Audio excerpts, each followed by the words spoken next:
For this week's starting line, I'm Sarah Allen. How many amendments does the United States Constitution have? Who wrote the Declaration of Independence? And what ocean is on the east coast of the United States? If you answered 27, Thomas Jefferson, and the Atlantic Ocean, respectively, you'd be correct. These are just a sample of the 100 questions on the United States naturalization test.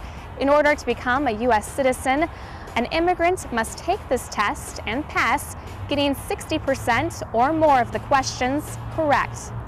Representative Dean Urdahl, a Republican from Grove City, wants to require high school students to pass the test in order to receive a high school diploma. His bill, House File 1497, is our starting line bill for this week. Thank you, Representative Urdahl, for talking to us about your bill, House File 1497. Now, under your bill, it would require students to take a civics test. Why should students take this test in addition to every other requirement that they have in order to graduate? Well, first of all, if I had my way, we would reduce the number of tests in the state of Minnesota. We kind of have two levels. I think we can do with just one. But I don't look on this as necessarily adding another test. I think that this civics exam, the immigrant naturalization test, should be part of what we are doing now. We have civics education in Minnesota. And one of the concerns that I have, and one of the reasons why I'm doing this, is to elevate the knowledge level of civics education. We have had an erosion in Minnesota from, at one time, a full year civics education course to now some places where they're doing just 1/4 or 1/3 year on civics education. And so I believe that we are suffering a crisis in civic knowledge. And it's important for our country, for our republic, for our democracy, to have people who are able to function and participate in the government. And I don't think you can do so if you don't know how it works. And so I'm aiming to elevate the level of civic knowledge and participation in the state of Minnesota by doing this. The naturalization test that immigrants have to take require them to answer 10 questions. Your bill would require students to answer 100 questions. Can you explain why that is? Well, I think that you can't demonstrate your knowledge very well in just the 10, at least for my purposes. Again, I think this should be part of the curriculum of a civics education course. It should be part of the testing that's done in civics education at the end of the course. And so it's not necessarily, again, another test. It's part of what you are doing. And I was a civics teacher.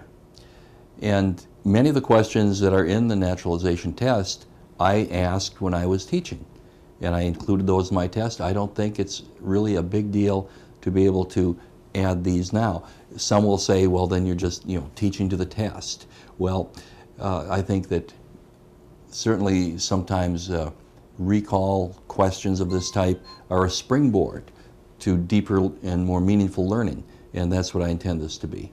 What type of feedback have you received from your bill? Well, it's still kind of in its early stages, but most of the feedback I've got has been very positive. A lady was in here talking to me very recently about a survey that she had given of teachers in her school, and they were very much in favor of it. The two that objected said it didn't go far enough. And so we need to do something like this, I believe. It's not meant to be a punitive test at all. It's just, and there's all kinds of flexibility in it. You don't have to pass it the first time. This is offered, or could be offered, in 7th grade through 12th grade. Sometime in that period of time, you need to pass the test. It doesn't have to be given all at once with 100 questions. You could give it 33 questions in 7th grade, 33 in 8th grade, 34 in 9th grade if you wished. So there's a lot of flexibility for the school districts, for the teachers, and I think for the students as well. Now, where is this bill right now in the legislative process, and where do you see it going? Well, it has been introduced in the House, and I believe now in the Senate. First two authors in the House are myself and the Speaker of the House, Kurt Daudt. In the Senate, the chief author is Senator Uyghur, and the number 2 author is the Majority Leader, Senator Bach. So I'm hoping when you have Bach and Doubt on the bills that it's a good sign and it's going to have some success. The only question about this, I think, is the timing. It wouldn't seem like we're late in the session. We're really about midpoint of the session, but we are maybe late as to committee deadlines.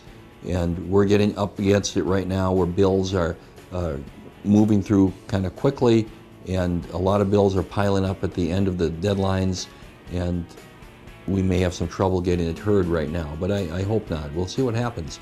If we don't get it through this year, I think we have a very reasonable chance next year. Coming up next week, we'll feature a new bill on starting line and look to see if there's any updates on Representative Urdahl's bill. And remember, hundreds of bills get introduced every legislative session in Minnesota. All of them first have to cross the starting line.